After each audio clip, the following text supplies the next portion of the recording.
Thanks. So yeah, I'm here to talk about React and virtual reality, which are two super buzzwordy things right now, but it turns out that they actually pair pretty well together. But first, before we get into it, who the heck am I? And why am I up here talking about either React or virtual reality? I'm a web developer. I started out about a decade ago doing Django stuff and involved with the Django community. A couple years ago, I took some time to do an app analytics startup. But in 2014, I was back doing web stuff, and I was doing some of the hardest client-side web stuff that I'd ever done. And I realized that basically my homegrown JavaScript frameworks and my poorly hacked together backbone things just weren't going to cut it.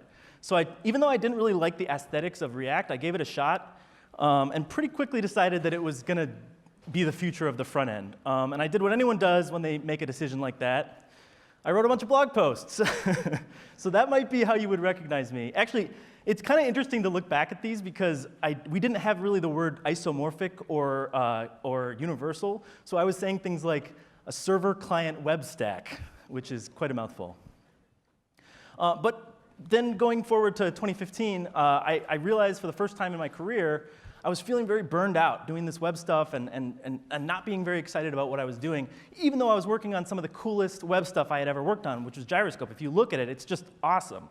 But nevertheless, I was burned out. And I don't know how anyone else has dealt with this, but the way that I ended up dealing with it was to sort of reflect and think about what is it that's going to get me waking up excited to go to work and working on something in this industry for the next decade. And for me, I already knew it was virtual reality. It's just too interesting and exciting to sort of ignore, is what I was thinking at the time. And while everybody seems to talk about video games and how virtual reality is going to affect video games, what I'm interested almost equally in, actually more in, is how it's going to affect things besides video games. And here's some of the things that I'm excited about. As soon as you get your hands in the game, or in the experience, you get, well, the videos doesn't seem to want to play. As soon as you get your hands in the game, you immediately start wanting to do creative things. So what should be showing up there is a tilt brush by Google, where with the HTC Vive, you can literally paint in 3D. For example, you can paint with fire. It's this brand new sort of artistic expression that was literally only invented last year. But what's exciting about it isn't just that there's this new artistic and creative expression. That's cool and everything, but what's very exciting is the fact that it's quickly turning into being used for production pipelines, where people will be creating content, creating textures, creating levels, creating the exact content that they want to create in virtual reality. The reason it's so powerful is because you can craft the exact tool you need to accomplish the task you want to accomplish. So the other thing is, it's so much easier to build an understanding of something when you can spatially reason about it and when you can interact with it in 3D. We have a huge portion of our brain dedicated towards spatial memory. And so it's just a lot easier to sort of download information and understand it quickly. This is the reason why we have field trips, and this is the reason why we have internships. It's because actually being there, or virtually being there, is a lot better than looking or reading about it in a book or watching a video about it. The other thing is there's this really interesting thing that happens when you get in a virtual environment and you spatialize the audio so it's coming from where you expect it to come from, and you put these little simple avatars in the virtual environment, and you're not going to believe it from looking at this video, but when you actually get in that environment, you feel this real sense of you're there with someone. And the fact that you can be separate from someone but feel together is a pretty profound statement for technology to be able to make in 2016, in my opinion. And then sort of selfishly, there's just something really cool about the fact that the rules are still being written for this industry. If you have an idea for sort of a new interaction method for your iPhone app or your Android app, you're going to have to really justify why users have to learn a new thing or why there's this new concept. With virtual reality, there's hardware advancements and software advancements. This is actually the Leap Motion, which recently released just a software update that took it from being somewhat of a novelty to being extremely relevant for virtual reality today. So these things are coming out on a weekly, monthly, bi-monthly basis, and they're changing the game. So, OK, I'm burned out. I'm feeling like I'm excited about this VR stuff. I have the developer kits, but I have no idea how to actually get started. I'm a web developer and an app developer. I know nothing about games. It's very intimidating. And so right around this time is when John Carmack starts saying some really interesting things. He's the CTO at Oculus. He says, well, wait a minute. I'm noticing that a lot of this VR content is being built with these big honking game engines. And while that's great, it's great that people are able to get going with these game engines, and the game engines are there and ready to do virtual reality stuff. Maybe that's also holding some people back, people who don't know the game engines or people who don't have experience with them already. Maybe they're just not even thinking about virtual reality. Maybe we could build a scripting environment that's super focused for building and sharing this virtual reality content. And if we can make it safe and powerful enough, then we can just pass around URLs, and we don't even need to download apps. We can do virtual reality experiences sort of on the fly. And so then they released their early work, and it was really cool. It had built-in multiplayer support, so you can actually, like, from out of the box, you've got multiplayer support. It had good state management stuff. The performance looked like it was going to be solid, and the API, I mean, these are people who have been building 3D APIs since it basically existed. But unfortunately, well, fortunately or unfortunately, it was built on a Lisp. So while that's super cool, I actually think it's super cool. It means that there's always going to be a percentage of the population that just won't look at it. So I'm at the point where I'm looking for a project, I'm looking to learn, and so this seems like a great project. Let's grow a virtual reality environment, but let's use JavaScript and see how far we can get. And my requirements here were it should target mobile virtual reality, because let's face it, most people aren't going to have a huge desktop and an expensive virtual reality thing this year. Most people are going to have the cheaper mobile devices that they can buy for a lot less and actually provide some pretty cool experiences. And usually what I tend to do is start from like top level, find libraries, try and mash them together, get things working, and then refine. But what I wanted to do this time was learn and actually start from the bottom and build up from there. And then the goal is basically the same. We still want to have environments that can be either loaded from disk or loaded over a URL remotely. But before we get into talking about building this environment, I have to talk a little bit about what makes it hard. Because it turns out that virtual reality is a lot harder than traditional gaming. And there's a couple of reasons why. The first reason is the more time that it takes for the system to represent your movements, the more people will feel sick. So for example, if I move my head and it takes 150 milliseconds for that movement to be translated into what my eyes see, most people in this audience would feel sick. But if you get that down to 8 milliseconds, almost nobody in this audience is going to feel sick. So the latency is directly correlated with how nauseous people feel. Now, obviously, you can put people on a roller coaster, spin them up and down, and spin them around, and they'll get sick. But that's, the developer's fault. So OK, so the reason why a lot of this is the latency exists in a lot of these cases is because we love to buffer things. As developers, it helps us a lot. It's sort of like a seatbelt. You have a little bit of safety when you've got these buffers. And what people do is they render an entire frame into a buffer. They let that buffer sit around and wait and make sure that it's all ready to go. And they push the whole buffer out at once. You can't do that really with virtual reality. You have to literally send things out as you render it. So the other thing is a lot of games run at 30 frames a second. And on complicated advanced scenes, they go down to 15 or 20 frames per second. But to hit the latency requirements that we were talking about, we need to hit at least 60 frames per second. And that's on mobile. On desktop, you actually have to hit 90 frames a second. And on PlayStation VR, they're going to hit 120 frames a second. So there's just tons of rendering going on every single frame.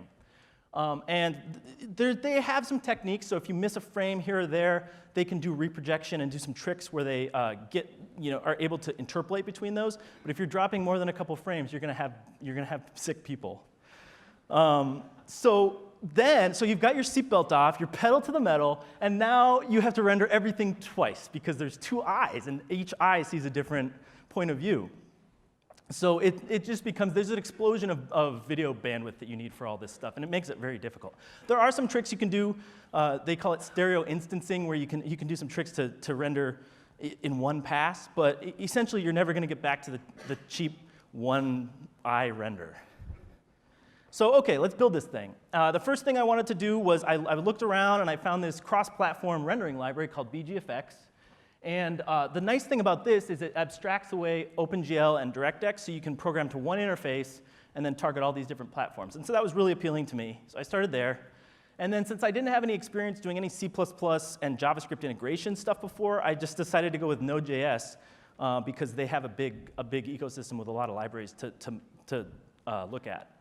And after a couple of days, you can see in the screenshot here, I was able to get, on the left is my JavaScript program, which is the bindings, and I was able to bind enough stuff so that this is the example program from BGFX. And if you can't really see it, but it's running at 850 frames a second. So I'm feeling pretty good. But it's very simple. And keep in mind that, by the way, this is 850 frames a second where it's going into JavaScript and back out each frame, and it's doing an imperative call. So I'm feeling like this has promise. It's looking pretty good. But so while the concept was proven, it was also time to start over, because it turned out that BGFX used a non-standard pixel and vertex shader language. It uses it for a very good reason. So it's not a slight on BGFX. It allows you to target both DirectX and OpenGL. But I was reading tutorials and having to translate in my head, and it just turned out not to be great for that. Also, I ended up writing a bunch of custom windowing code for Windows specifically, and I knew that wasn't going to translate at all to Android, so it didn't make a ton of sense to use that. And then I was diving down into the OpenGL layer quite a bit, and the big thing was really I couldn't figure out how I was going to get Node to run in the process on mobile, and so I kind of need to invert the embed. So I'll talk more about that later. And so I messed around a little bit with writing my own OpenGL stuff, but eventually I stumbled upon the Oculus Mobile SDK. And while it's not like a full framework or a full game engine, it had a lot of nice extras that I could grab from, and I was able to delete a lot of my code, which is always a good feeling. And so some of the stuff it gives you are vetted high performance algorithms for things like ray triangle intersection, which I'll explain what that's used for later.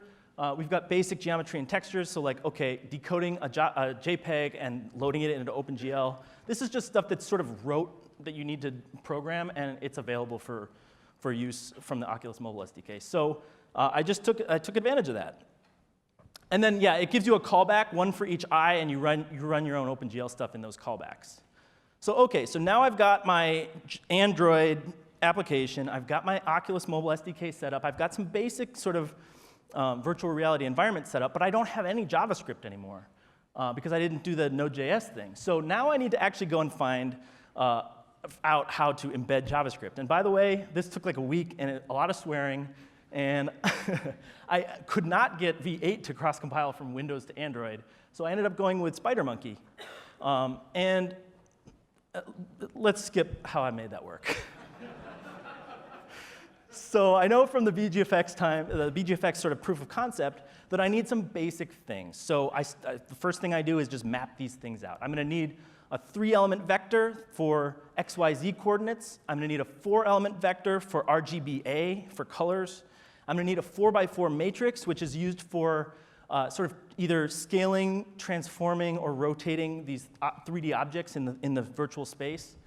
And then we're going to need some of the primitives that actually build our world. So we need a geometry. We need to actually define the geometry that is the structure of our virtual world. And then we need to define a program that paints on top of that geometry and can render the world for you. And so I did a couple of bindings, and I was like, hey, it actually works. The bindings are working. And I'm not going to go, this is just an example of a pixel, or a vertex and a pixel shader. And my point with this slide is just, this is beyond the scope of this talk. But if you're interested in this stuff, there's a talk tomorrow. I think it's the second talk tomorrow. So go check that out, and they'll talk all about pixel and vertex shaders. And there's a bunch of good stuff there. But also, before I move on, I need to talk a little bit. I think you might have noticed before I said vertices and indices. And what the heck do I mean by indices and vertices? What is that? Well, before I move on, so there's everything in 3D and in virtual reality is all built by this geometry. Mostly, it's built by triangles. And if you were to naively list out all of the triangles that make up this cube, you would be listing, for example, the point that I have highlighted. You'd have that vertex listed maybe 3, 4, 5, 6 times, depending on how you have those triangles set up. So if you think about it, each one of those vertexes, each one of those points is going to be 3 numbers, x, y, and z. And that's, if you're repeating those 3 numbers again and again and again, it's not so great. So what we do is we get the unique set of vertices, we put that in a list, and then we get another list, and instead of doing all 3 numbers again, we just index into that first list. And we say, OK, point 1, 2, and 3 make up the first triangle, point 2, 3, 4 make up the second one, and you can index into that first list however you want to do it. It's a lot more efficient. So that's what I mean when I say the vertices and the indices that make up the geometry. So this was how my actual client code looked initially. It would compile this, or it would evaluate this, and it would expect a function called frame, which it would call every single frame. That frame would take an environment, which built up the vertices, built up the indices, combined that into something called a geometry, which actually creates the OpenGL stuff.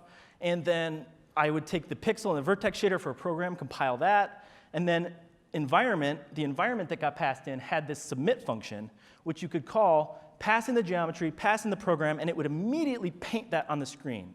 So if you think about it, and I was thinking about this, I was thinking, this is perfect. I have complete control. I can do anything I want. For every single frame, I could every other frame decide to show some geometry. I have 100% control with this API, so I'm excited. So, but I know I need to get good performance, so let's try it. And spoiler, it sucked. At 5 cubes, once I had 5 spinning cubes in there, it was super laggy. And then when I got to 9, it outright crashed. And so it was pretty obvious why this happened. I'm creating a bunch of garbage on every single. So imagine this is being called twice for every single frame at 60 frames a second. So I'm calling into that frame function 120 times a second, and each time it's recreating the geometry and it's re-adding the geometry. That's clearly not going to work. Also, there's a bunch of context switching between JavaScript and C++, where we're calling into C and we're calling back into JavaScript that's calling back into C++. It's just not a great idea. So what's the simplest possible thing we can do to change the garbage collection pressure and make there just be less garbage to collect? Well, I thought instead of actually having a frame, what if we make it so that there's a setup frame function that it calls it once, and that returns a function that gets called every frame. And then we can use this to set things up and build a closure around what we care about. And that should be better, right? Right, it was better. It was a lot better. It scaled up to, I think, like 80 cubes, which isn't great, but it definitely shows, we're onto something here. This idea of getting, not doing work every single frame is something we want to do. But we're still not at the performance I want us to be at. 80 cubes is just, and especially these cubes that don't have any complex shading going on or anything like that, it's just not that great yet. And then the other thing is, depending on where the user puts the line of code, they either get amazing performance or dismal performance. Plus, they need to figure out how they're going to do it if they need to spawn something later, or if they need, are they going to think of everything up front? This is just not really going to work. Plus, we're still calling into JavaScript 120 times a second. So the main thing I'm looking at here is why are we're calling into JavaScript again and again and again, and every time we're just calling submit. Why can't we just have the rendering system remember what we submitted last time and continue to display it until we tell it not to? Can it just retain that information? And the more I thought about it, the more I thought, well, we basically need a data structure that JavaScript can manipulate, and then the C++ code can actually go and pick up and use to render. Data structures, woo. So this is what I changed my program to the next time, which was a pretty small change when you look at the code. In fact, actually, with my real-life code, it got a lot shorter, so it's hard to demonstrate that here. But what I did here was I combined the geometry in the program now into something called a model, which also gets it gets sort of a place in the world, a transform relative to its parent. And then what we do is we have access to this new data structure called scene. And now, instead of submitting it for rendering, I'm just telling the scene, I'm adding this to you, I'm adding this. So this is now something you're concerned about. What I've just done is reinvented immediate mode versus retained mode programming. So this is something that was discovered obviously many years ago, but it's just super relevant for today and for these kind of tasks. So it's just good to be thinking about this kind of this stuff. But now that we've got this better model, now that I've decided to do the retained mode stuff, and by the way, retained mode means it retains the information that it needs to render the next frame. So now let's rewrite everything. Model now becomes this sort of like the Uber object. It's the core of everything, and a model can have models. And then the scene is just the root of that tree of models. So now we've got a lot more of interesting things we can do, because the fact that we have local local versus global space, meaning I can say I'm to five units to the left of my parent. The cool thing is now we can do complex animations and interesting interactions. And after I tried this approach, I knew I was on the right track because performance was absolutely through the roof. If you think about it, I've got this tight C++ loop that's just going through and rendering as fast as it possibly can. And my JavaScript code got simpler and higher level because I'm not concerning myself with rendering anymore. I'm just concerning myself with the logic of what is showing. But unfortunately, if you think about it, as soon as that JavaScript runs down the end of the function, we're never getting called again. So while we've got a lot of performance back, we've completely lost control of our app. And so that's a problem. But before I start coming up with solutions to the problem, let's talk about what we want to do in virtual reality. And the equivalent of point and click in virtual reality is probably the similar thing is gaze and touch. What that means is imagine a laser pointer pointing out directly from the center of your eyes. And when you look directly at something, you might see it highlight, you might see it change shape or colors. And then when you tap, there's an actual touchpad on the side of the Gear VR, for example. But in other things, you've got a controller, or you can use your keyboard or mouse. When you tap, that's when you actually indicate that you want to activate the item. So we want to be able to do this in virtual reality. And the easy way that I found out how to do it is you just pass a callback. You put a callback right on model. And what this does is exactly what you would expect. When your gaze sort of goes over the object, it calls the on-gaze hover over. And when your gaze moves away from it, it calls it on-gaze hover out. And the way this was implemented is in C++, once I had traversed the entire scene, the tree, rendering all the things, I go through one more time, and I look for anything that implements these functions. And then if they do, I just quickly check and see, OK, are they actually looking over at that item? If they are, I call it. If not, I don't. And then the same exact scheme works for touch, I found. You've got a touch down, touch up, and touch cancel. This should look pretty familiar. And then you do the exact same thing. In that same second pass that I do, while I'm checking for those other functions, I'm also checking for if they implement this. And if they do, I call it. Pretty straightforward. So I'm pretty excited. This is where I was at this point. I was able to build something that I could kind of look around, I could tap. And I apologize for the resolution on this. It turns out it's hard for a phone to both render in virtual reality for the reasons I said and record.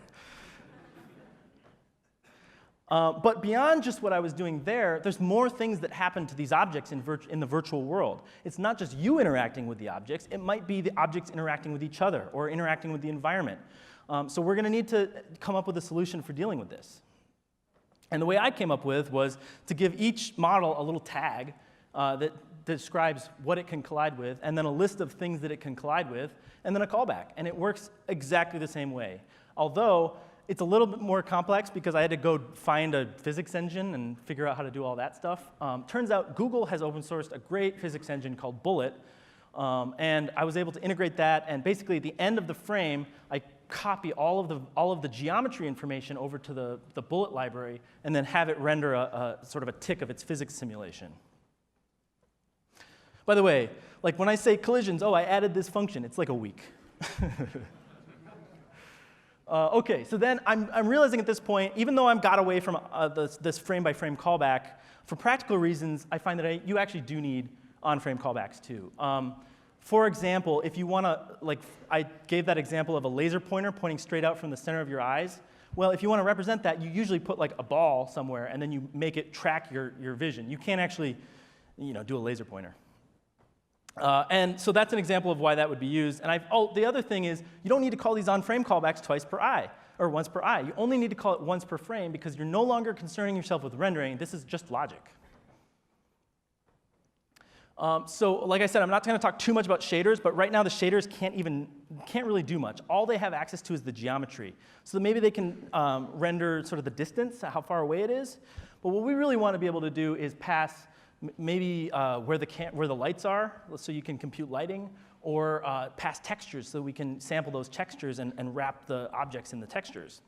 So I added the ability to create this texture thing, and what that does is, unfortunately, synchronously loads it up, decodes it, and puts it into OpenGL. And uniforms, a hand-wavy thing is to say that uniforms are sort of variables passed to shaders, and so I made a conversion library that sort of looks at what you're passing into this uniforms and passes it into the shader. Then I found out that there's this technique that people use called Cubemap backgrounds, where if once geometry gets far enough away, it stops making sense to render it anymore, because you might render 100 triangles and then only display 3 or 4 different pixels. So it doesn't necessarily make sense to continue rendering when it gets so far away. So this is a picture of the Sistine Chapel, for example. You might wrap that around your entire scene, and so that's your background, and then you just have your geometry, which is things that are close up. And then, so I'm realizing, OK, there's more. I got to keep making more. So there's the indexes and the vertices. That's not really going to be a scalable solution. In real life, people need to use modeling programs and export that stuff. So I found an open source library called Asimp and was able to get it to load up the structure. And I was able to map all of the concepts that load up from these files into the primitives that I've already been talking about, the geometries, the textures, all that gets loaded into JavaScript stuff. So it actually mapped very well. But at this point, I want to take a little step back. What do we even have here? Well, we've got a scene, which is the root of a tree of models. Models each have sort of a place in space. They've got a programmable shape. They've got a programmable look. And then we've got all these callbacks that can be used to handle all these events that are happening to these models. Holy crap, we built a DOM. And what do we do when we see a DOM, or what do I want to do? I want to put a React on it. So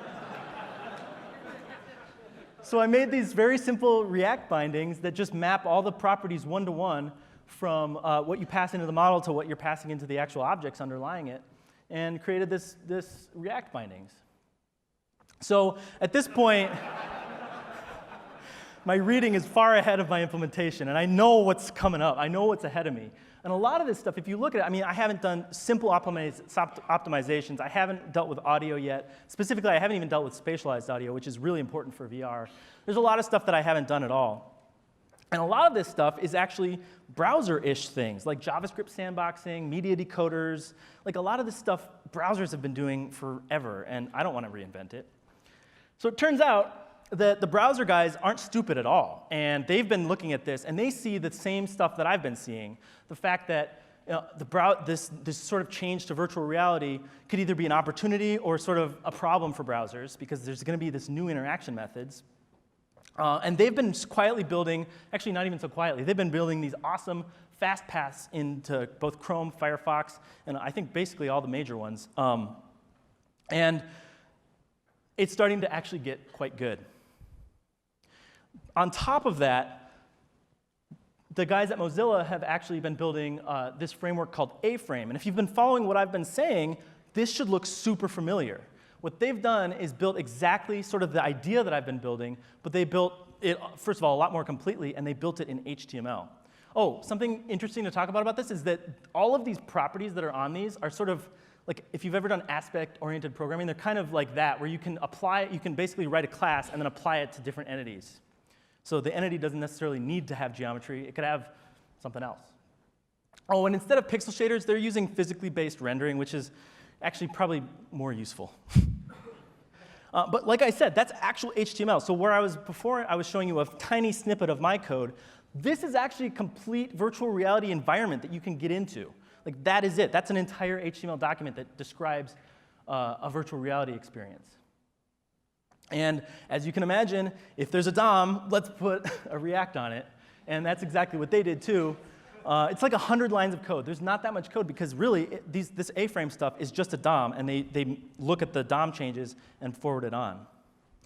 So in conclusion, use A-frame. It's really good. Well, I have, that's not quite the conclusion. I shouldn't have said in conclusion. That was bad. My code's up on GitHub. You can check it out. It's mostly, it's academic. You can read it. I don't expect people will use it. But if you want to take what I've started and build upon that and build a full game engine, that's awesome. Do it. But the other thing is, for the past 2 months, I've been working with Unity Engine. And I don't know what I was so afraid of. It's actually way easier to learn than you would think. So like use A-frame, use whatever, just build some virtual reality stuff, and we're going to have a good time. And I just personally am super excited about virtual reality, and I love to talk about it. So if you're working on something, thinking about something, or like if you've got some secret VR stuff you want to tell me about, let's talk about it. Thanks. That's really in conclusion.